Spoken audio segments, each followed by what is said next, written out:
Monsieur Guy Lavogui, dans vos déclarations tout à l'heure, vous avez affirmé ici que salir la garde présidentielle constituait un affaiblissement du pouvoir du capitaine Moussa Dadis Camara. En quoi le fait d'imputer une quelconque responsabilité à la garde peut constituer un affaiblissement du pouvoir de monsieur Dadis Camara? Je n'ai pas bien compris votre question. Dans vos déclarations ici tout à l'heure, vous avez dit que on vous avait indexé, vous et d'autres personnes, et que c'était une façon d'affaiblir le pouvoir du président, parce que sans sa garde, le président n'est rien. Vous l'avez dit ici tout à l'heure, il y a moins de 45 minutes. En quoi le fait d'indexer, vous et d'autres hommes, pour être allés au stade, peut constituer un affaiblissement du pouvoir du capitaine? Je n'ai pas bien compris votre question. D'accord. Je passe à une autre question. Vous êtes libre de répondre ou de ne pas répondre à mes questions. Monsieur Guy Lavogui, vous avez dit ici à plusieurs reprises que vous êtes un militaire. D'après vous, quelle était la philosophie de cette garde présidentielle? Parce que tout à l'heure, à la question d'un de mes confrères, vous avez répondu que si vous aviez eu des injonctions écrites, vous, en tant que membre d'une garde présidentielle, vous vous seriez rendu au stade. Quelle était la philosophie de cette garde présidentielle? Je veux comprendre. Quel était votre état d'esprit? Un garde-corps est fidèle à son président. Et d'accord, je respecte cette fidélité que vous avez envers votre président. Et d'après vous, sécuriser le président peut être, on peut le considérer comme une façon d'aller mater une opposition à la candidature de ce président? Est-ce que le président peut donner l'ordre d'aller mater sa population? Non. Non. Vous avez dit que vous vouliez sécuriser le président, vous vouliez sécuriser son pouvoir. Et ce qui s'est passé ces jours-là, c'est qu'on est allé mater systématiquement des personnes qui ne voulaient plus de pouvoir du président Dadis. Du moins, on ne voulait pas de son pouvoir à vie. On voulait qu'il mène une transition. On ne voulait pas de lui comme un président démocratiquement élu. Et vous, vous affirmez ici que vous vouliez le sécuriser à tout prix, par tous les moyens. Autre question? Oui, c'est la question, monsieur Guy Lavogui. Je n'ai pas compris. En quoi consiste la sécurité d'un président, d'après vous? S'il vous plaît. Sécuriser un président, c'est de se sécuriser sa personne elle-même et le président lui-même. Je n'ai pas compris. C'est de sécuriser le président en cas de danger contre lui. Et contre son pouvoir aussi. Sécuriser le président constitue à protéger son pouvoir ou protéger sa vie? La garde présidentielle, c'est sécuriser le président de la République. D'accord. Monsieur Guy Lavogui, la garde présidentielle, après les événements du 28 septembre, a-t-elle fait l'objet d'enquêtes en interne, non seulement de la part du président, ou en tout cas d'une structure qu'il aurait mis en place pour effectuer des enquêtes, ou alors de la part de la commission d'enquête nationale que le président a mis en place? Est-ce qu'on avait vérifié vos armes, vos munitions? Est-ce qu'on avait vérifié ceux qui s'étaient réellement rendus au stade? Moi, je n'aurais jamais reçu une commission envers moi pour cela. Même pas d'enquête en interne. Pourtant, il a mis en place une commission d'enquête nationale qui a eu 3 mois pour faire son travail. Même au sein de vos unités, il n'y a pas eu de commission interne pour vous entendre et savoir qui était au stade ou pas? S'il y a eu commission, regardez dans les fichiers s'ils ont fait allusion à Marcel. Oui, mais monsieur Marcel Villagouilly, voyez-vous, vous êtes inculpé d'assassinat, de complicité, d'une panoplie de chefs d'accusation. C'est vous qui êtes là, par devant le tribunal criminel de première instance de Dixine. Donc c'est à vous que je m'adresse parce que on estime, l'ordonnance de renvoi estime que vous étiez impliqué dans cette affaire. Donc c'est pour cela que légitimement, moi je ne m'adresse qu'à vous ici. Et vous étiez un garde, vous étiez un agent de la garde présidentielle. Je vous pose la question. Vous dites alors que vous ne savez pas. Est-ce que vos autres camarades ont fait l'objet d'enquête si vous n'avez été nullement mêlé à toute cette affaire-là? Je ne sais pas parce que moi je n'ai pas vu cette commission.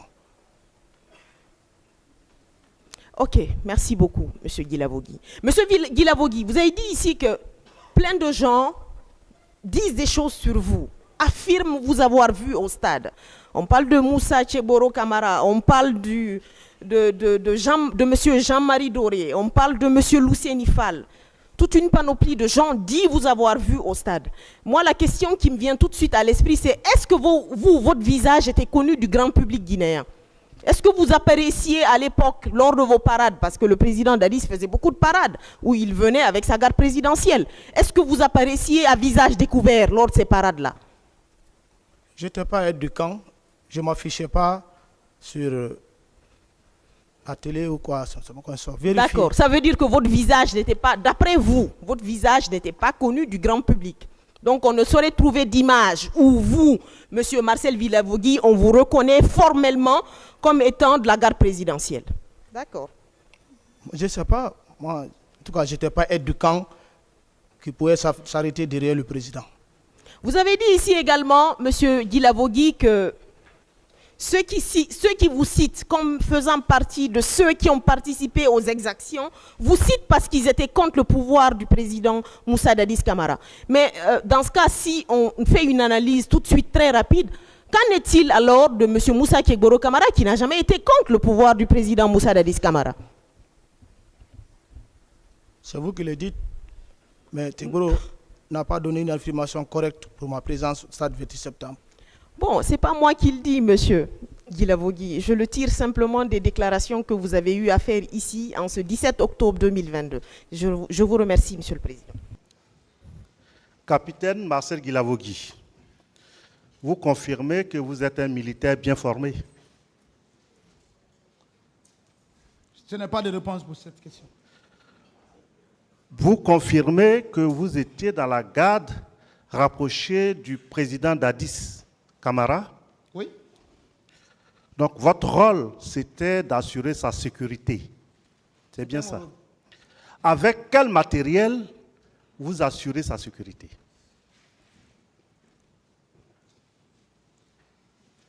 Avec quel matériel? Oui.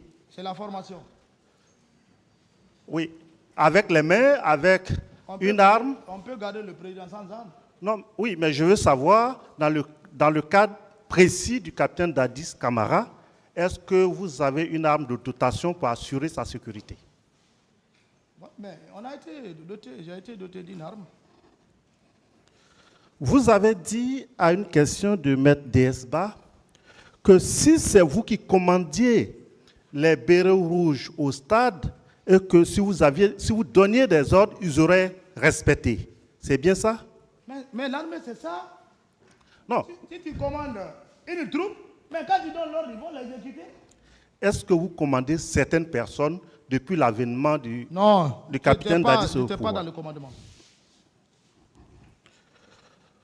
Sur la réunion, vous avez dit que c'est une entrevue avant l'ouverture de ce procès avec le commandant Toumba Diakité et C.C. Raphaël.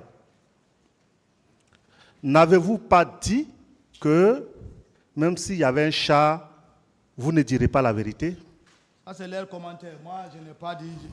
J'ai dit, allez-y, nous sommes devant le tribunal, que chacun dise sa vérité. C'est tout. Donc, sur ce point, le commandant Toumba Diakité n'a pas dit la vérité. Non, pas parce qu'il n'a pas dit la vérité. Je les ai dit, ce que je les ai dit, c'est ce que je vous dis. C'est vous qui vous connaissez maintenant s'il a dit vérité ou pas. Merci. Vous confirmez qu'entre le commandant Toumba Diakité, Abaka Diakité et vous, il n'y a pas de problème. Vous confirmez? À mon niveau, il n'y a pas eu de preuve. Donc, selon vous, il n'a aucune raison de mentir sur vous? Ah, je ne sais pas. Non, selon vous. Je veux votre avis. Mais ça, non, il peut avoir menti sur vous, mais votre avis. Je n'ai pas de réponse pour cette question. Merci. Vous avez dit le matin du 28 septembre, vous étiez en train de promener votre père. Dans quelle tenue étiez-vous au moment où vous promenez votre père? Est-ce dans votre tenue militaire ou vous étiez dans une autre tenue? Moi, si ce n'est pas le dimanche, peut-être même le dimanche, sauf le soir, hein, je suis toujours en tenue. Ok. La tenue que vous avez portée pour aller au stade, c'est la même tenue que vous aviez? Avec moi le matin, voir le président dans sa chambre, la façon dont il était agité, c'est la même tenue qui est restée avec moi. Je suis allé au domicile. Donc quand vous partiez chez le président, vous avez votre grenade sur vous? Bien sûr. Donc vous avez toujours une grenade? Non, mais moi je marche avec ça. Ce n'est pas un crime. Non. Je ne vous reproche pas d'avoir une grenade. Ce qui fait le mal. Nous on marche avec ça. C'est notre nourriture. Mais vous ne marchez pas avec votre arme de dotation, c'est bien ça? Non, l'arme de dotation, ça c'est autre chose. Ça c'est autre chose. On peut le prendre. Quand vous prenez, par exemple, vous voyez quand vous partez dans un lieu qui est trop suspect, comme ça, prenez ça. S'il ne faut pas, tu ne prends pas. Ok. Les personnes que vous avez vues en tenue Chelsea, selon vous, d'où provenaient-elles? Ah, ça, c'est les soldats. C'est les soldats du Caléa. Les soldats de Caléa. C'est les soldats. Ça, c'est... Ils étaient en tenue. On ne peut pas utiliser des civils pareils comme ça dans les situations. C'est les soldats. Ça, c'est clair. Il ne faut même pas continuer autour du... Donc, vous confirmez que certains parmi ceux-là étaient armés aussi? Bien sûr.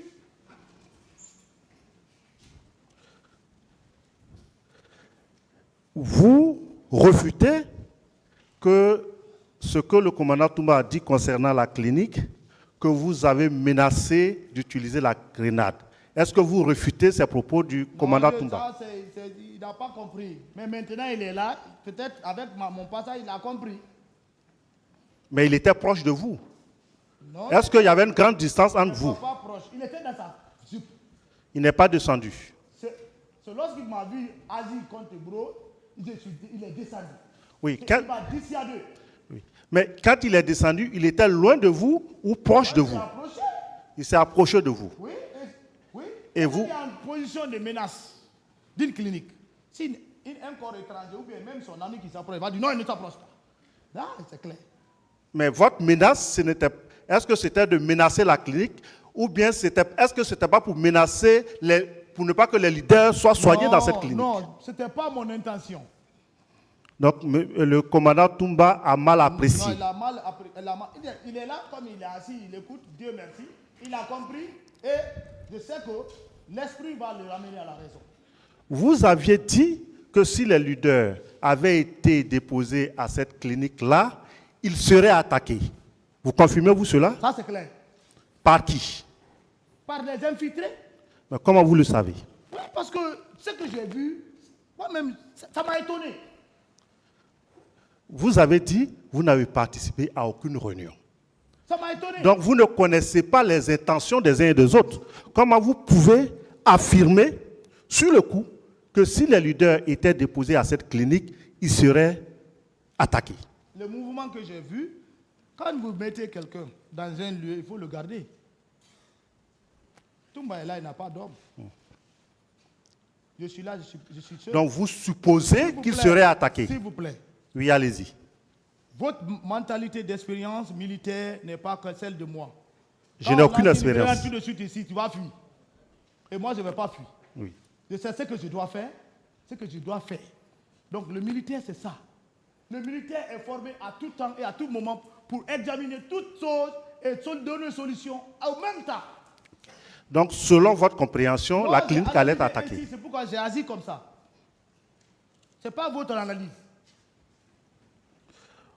Vous avez dit avoir suivi le commandant Toumba Diakité jusqu'au camp de gendarmerie. Vous confirmez?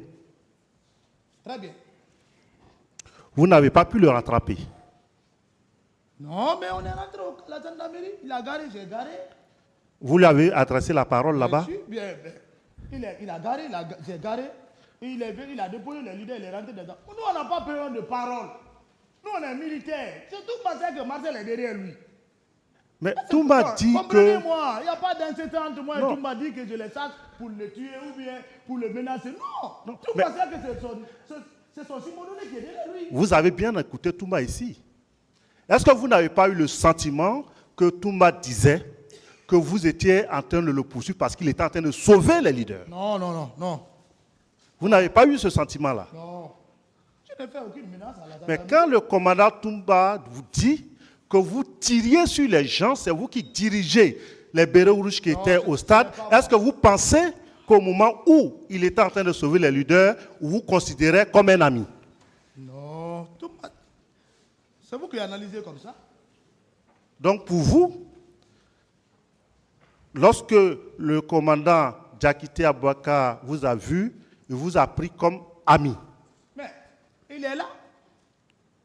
Non, mais Il c'est... est là. C'est pas problème, il a dit ami. C'est mon chef direct. Mais est-ce que ce jour-là, il vous a donné un seul ordre? Je n'ai plus de réponse à cette question. Merci. Vous êtes retourné au camp Alpha Yaya. C'est bien ça? Après que le commandant Diakité ait déposé les leaders à la gendarmerie, vous êtes retourné au camp Alpha Yaya. C'est bien ça? On est rentré direct au camp. Est-ce que vous avez échangé avec votre chef quand vous êtes rentré au camp? Et tout et moi, on est ensemble. Il est à la première étage, le premier étage. Moi, je suis au deuxième. Est-ce que vous avez échangé? Non, moi, on n'a pas échangé. Hein. Chacun est rentré dans son chacun. Donc vous venez de vivre des événements si terribles au stade. C'est après. Avec tout ça, C'est après, on est revenu. Je suis avec Toumba. et vous avez expliqué au commandant Diakité pourquoi vous êtes arrivé au stade. Lorsque vous êtes retrouvé au camp, vous dites que plus tard vous avez échangé. Est-ce que vous lui avez expliqué comment vous êtes arrivé au stade? D'abord, on n'est pas rentré. Moi et Toumba, on n'a jamais parlé du problème du 28 septembre. On était tous frustrés à la présidence de l'attitude de ce qui s'est passé. Je crois qu'il y avait un moment donné, on disait enquête on dit la CPI doit faire l'enquête. Je mangeais, j'étais dans sa chambre, Toumba, je mangeais de la fille. Oui. Il y avait un problème entre nous. Non. Attendez, s'il vous plaît. Allez-y. Moi et Toumba, on n'a jamais causé de 28 septembre. Parce que tout est clair. Il n'est pas associé, je ne suis pas associé, on n'a pas parlé. Mais comment vous savez que le commandant Diakité Aboubacar n'est pas associé si vous n'avez jamais parlé? Il n'est pas associé. Comment vous le savez? Parce que, vu le mouvement de sa mission, du stade jusqu'à la clinique, on est rentré jusqu'au camp. S'il était accompagné d'un groupe, j'allais le dire. Donc, vous êtes militaire bien formé. Vous vivez une expérience que certainement la Guinée n'avait jamais vécue. Vous retournez au camp. Vous êtes avec votre chef. Vous ne revenez pas du tout sur ces événements-là. C'est bien ça? Non, mais on n'a pas parlé de ça. Ou bien vous voulez que je vous dise oui. Est-ce que ce n'est pas parce que vous saviez tout ce qui avait été préparé, tout ce qui avait été exécuté? Non, ça c'est votre analyse. Je n'ai pas encore fini ma question. Non. Attendez la question. Oui. Est-ce que ce n'est pas parce que vous savez ce qui a été planifié, exécuté, que vous n'avez plus besoin d'en parler parce que vous savez tout? Non, ça c'est selon vous. La rédaction, chacun fait sa rédaction sur la manière, chacun a sa phrase. Est-ce que jusqu'au 28 septembre, on pouvait considérer que le capitaine Dadis Camara avait l'effectivité du pouvoir en Guinée? Reprenez votre... Est-ce que jusqu'au 28 septembre, on peut affirmer que le capitaine Dadis Camara, le chef de l'État, avait le pouvoir et c'est lui qui décidait? Mais tout était à la présidence. C'était un pouvoir de transition militaire. Donc s'il voulait, il pouvait faire arrêter tout. Mais le pouvoir, le président de la République, quand il décide quelque chose, ça se fait. Le capitaine Dadis Camara ici a dit qu'il y avait un complot contre lui. Avez-vous entendu parler de ce complot? Quel complot? Un complot qui serait organisé par le général Sekouba Konaté. Non, enlevez le général là ici, c'est ça. Non. Ça, c'est le folklore. Donc vous n'avez jamais entendu parler de ça. Non. Vous non, le général Sekouba Konaté, je vous dis, écoutez, nous sommes Guinéens. Que ce procès prend fin maintenant. Ça sont de tourner autour du pot. Laissez Sekouba Konaté et le général. Si c'était lui-même qui était responsable de ça, on n'allait même pas être là. Ok? On n'allait pas être là. Merci, maître. Ok. On n'allait pas être là. C'est un vrai militaire. Il allait dire tout simplement, hey, laissez les enfants là, je suis responsable. C'est ça le soldat. Vous confirmez, autour du pot. vous confirmez qu'au 28 septembre 2009 au matin, le chef de l'État, le capitaine Dadis Camara, a clairement dit que le colonel et il lui raconte. Le colonel Teboro ne peut pas aller au stade sans le président. Il a dit. C'est sorti de sa bouche. Donc vous confirmez. Je confirme. Donc cela suppose que c'est lui qui l'y a envoyé. La preuve, consultez le PV du colonel Pivi. Et donc, c'est lui qui l'y a envoyé. Il a dit. Okay. Le colonel Pivi, tout le monde ne peut pas aller au stade sans l'avis du président. Dans ce sens. Okay.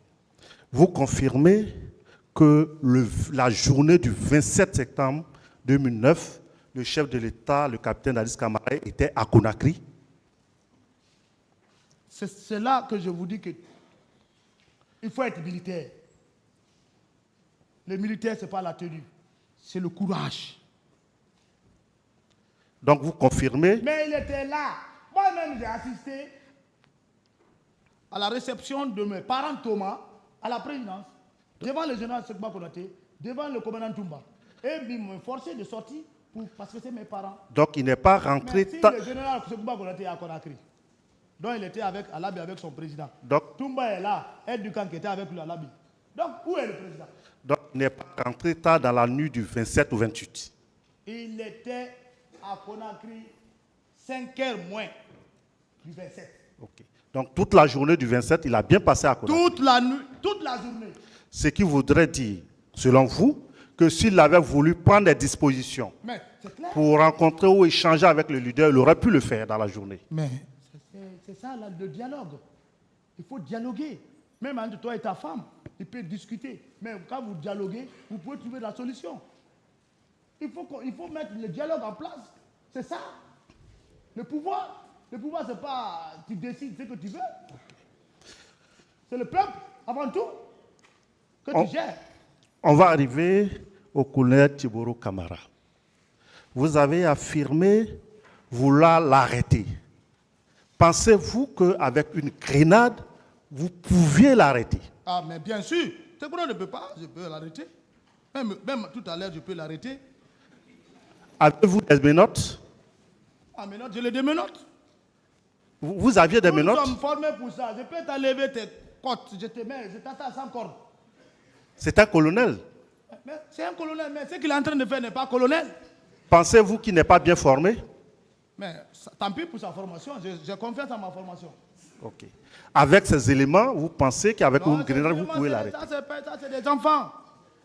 Est-ce que ce n'est pas parce que les témoins, y compris le colonel Tiboro Camara, le commandant Diakité Aboubakar et des victimes ont dit qu'ils vous ont vu au stade et qu'ils vous ont vu à la clinique, qu'aujourd'hui, vous expliquez effectivement que vous étiez au stade, que vous étiez à la clinique, parce que est-ce que ce n'est pas parce qu'on vous a vu à ces endroits qu'aujourd'hui, vous êtes venu reconnaître? Non. Je vous ai dit qu'un militaire doit être stratège. Est-ce que vous comprenez? Machiavel dit, si quelqu'un est plus fort que toi, il faut le piéger. Ce groupe qui est venu nous trouver en prison, j'ai vu leur intention dès leur première arrivée. Moi, je me suis déplacé pour aller saluer le président Dadis. Il m'a refoulé. La cellule où j'étais un peu à l'aise. Raison à laquelle on m'a fait rentrer dans le couloir sur les bandits. Jusqu'au début du procès. Tegboro a passé. Il a fait sa narration. J'ai gardé le sang-froid. L'esprit qui est venu en moi, continue sur ton procès verbal, parce qu'il y a quelque chose qui t'attend. Si tu donnes ta vraie version, le clan Machiavel va détruire. C'est pourquoi je suis sorti avec Satan 2. Ok. Ma dernière question. Est-ce que, donc, selon vous, tout ce que le commandant Toumba Diakité a dit vous concernant vos propos à la clinique, qu'il vous a vu au stade et que vous avez vu dans un dispositif, cela est faux, mais le reste est vrai? Est-ce que c'est cela? J'ai fini de répondre à cette question. Je n'ai pas de réponse maintenant pour ça. Merci, mon J'ai donné capitaine. ma version. Merci, mon capitaine.